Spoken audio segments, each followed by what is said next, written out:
have us be something that we're not.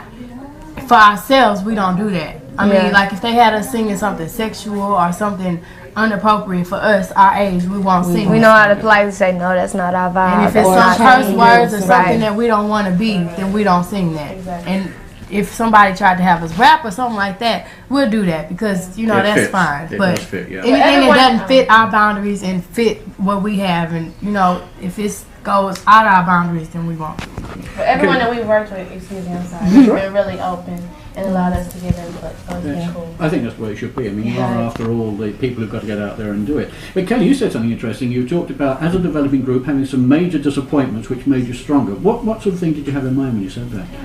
I think when we did Star Search, that made us a lot stronger. I mean, yeah, we lost, but that was also a turning point in our career when we regrouped and LaToya came in the group. We got new management and we got more serious. Our manager started us on this development camp where we woke up in the morning, went jogging, had voice lessons, practice all day, and it was just to make us stronger and also to prepare us for the future. So that was one of our main turning points. Good. Well, that brings us to a good point. I want you, the camera, to get a good shot of this. This is your CD, Destiny's Child. What a cute title. Thank you. I thought about this when I knew I was going to come up and do this interview. I was sitting there to myself thinking, oh, I'm old and they're young, and I'm English and they're American, and I'm from a small C conservative family and you're from a very different background. Where's this going to match? And then I got this and I listened to it, and I'm going to take a few seconds to rave about this because I think it'd either have to be The Grinch Who Stole Christmas or Dead not to enjoy this CD. Thank It you. is really great. I mean, for those who don't know, if you haven't got this, go out and get it because it's got great ballads, it's got very toe-tapping tunes, it's got great arrangements, a beautiful arrangement of the old classic Sail On and so on. It's just a great CD, which made me think that, thinking this thing about, you know, different backgrounds, I looked for what was the common theme between my growing up and your growing up, and it seems to me that you've hit it right on the head. I remember growing up this sort of angst over young love, and every one of your songs seems to talk about love. So it seems only appropriate to ask you, are any of you in love right now? With our work. No. Now you said before you didn't have boyfriends. Is there No. I mean, We're in love with our family, we're Right. in love with, and most of all, we're in And with love each what we other, do. we have Yeah. each other. right. But we sing about love because, like you said, the common thing, anyone can relate to love. Everyone has lost a loved one. You know, it could be like a 3-year-old kid who lost a dog or anything. They can relate to it. Everyone can relate to love. You know what I'm saying? Yeah. Right. It doesn't necessarily have to be a love. guy I mean, It doesn't necessarily have to be a guy. or a woman. Oh, for now men. just a second. What's this about? You know, come and get my love right now. I want to love you as much as you love me. Isn't that the lyric from No No No? What's that general effect? You know, hey boy, I'm ready for you. No, Come and get my love. No, it's like I'm ready come to and be. get love. It's all here for you. I'm ready to be. okay. It's like I'm Yeah. ready to be committed to you because the Yeah. song is about a guy who's saying no. He's fronting when he's in front of his friends, like, ah man, you know I don't want to be around her, but he really likes you, and you're saying that I'm here. I got my love out on the table. I'm ready to be, you know, what you want in a relationship. It's all here for you, so you know, come and get it. But if you fronting when you know you really want it, then. And we're hip to the game too. We've had relationships before, so we know how it feels to be in love. I mean, we aren't totally clueless in that area. Good. I'm pleased to hear that. Now let's deal with something which we can't avoid talking about because it is so much a part of your liner notes and your autographs. And this is your very predominant Christian background.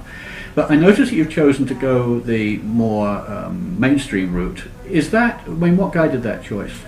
It's just us. We're just, I mean, what you see is what you get. And we didn't really plan out how we wanted to come out and how our songs wanted to come. I mean, we wanted to make sure that the album was diverse. And we wanted to make sure that everybody can relate to us. And we recorded 33 songs to get the 12 that are on the album. And we picked out the best. And that how it came out, that's just us. It's us. We were just ourselves with our clothes, with our image, with our singing, with everything. We just give you us. Time is pressing and we've got a definite time limit on this. So there are a couple other areas I'd like to touch on very briefly. The first thing that crossed my mind listening to the album, as I said, I really enjoyed it. And there are a lot of very sophisticated effects on there, like reverb and all the rest of it. How are you able to capture that effectively in a stage performance, or is your stage performance very different from what people might hear if they buy your CD? It's the same. I think it's the same. I think actually the stage performance is better because you can really see us do it, and it's dance, and you can feel it. It's entertainment, and whatever we have to do to get the audience into it, we're willing to do it as long as we stay within the boundaries. In the boundaries. But the stage performance is actually better. Well, I'm looking forward to seeing that. The song "My Time Has Come," you sing that it's too far, it's too fast, it won't last. Does it sometimes feel a little like that for the group at the moment, or is everything totally under control as well? I mean, I know the song goes on in a very positive mode, but it did occur to me that maybe the way things happen in this business, maybe that could echo some of your feelings from time to time. When we first started out, there were a lot of people, because it took us, 4 years to get a record deal, and then 2 years to record the album after we got the record deal. There were a lot of people like at school saying, "Oh, y'all been doing this for so long, y'all not gonna ever get a record deal. When are y'all gonna come out? Yeah, I haven't heard y'all's little CD yet," you know. So that song, when we heard that song, it was appropriate because we could, you know, like justify that. We knew, you know, that was exactly what happened to us. People said that, but we knew in our hearts that if we stuck with it and if we worked really, really hard, that our time would come. And our time came. Our single came out. Our single went gold. Our single went platinum. Our album came out. It's gold in Canada. It's on its way to gold in the States.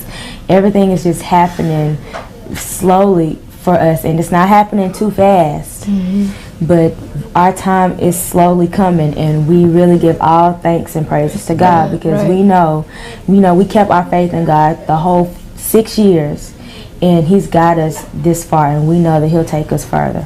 I think you just said something there which I notice every time I talk to groups who seem to have arrived very suddenly. You know, they seem to be overnight successes. I don't think people realise, particularly when you're as young as you are. I mean, I always wondered, what, he's 18 at the moment? I always wondered.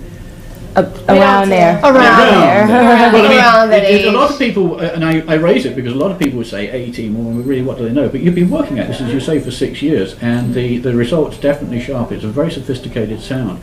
Last question, is the inevitable question, I suppose, is where do you go from here? And I don't mean Tacoma, because I know that, but where are you going as a group? You've got another album planned? I mean, what's in the next 12 months for you? Right now, we're concentrating on this album because it's only been out a couple of months. But we're on the Boys to Men tour, and after we get off of the tour, we go to Europe. As a matter of fact, we go to Europe in a week. And then go back on the tour. Then go back on the tour, and then we go back to Europe, back to Japan, possibly to Africa.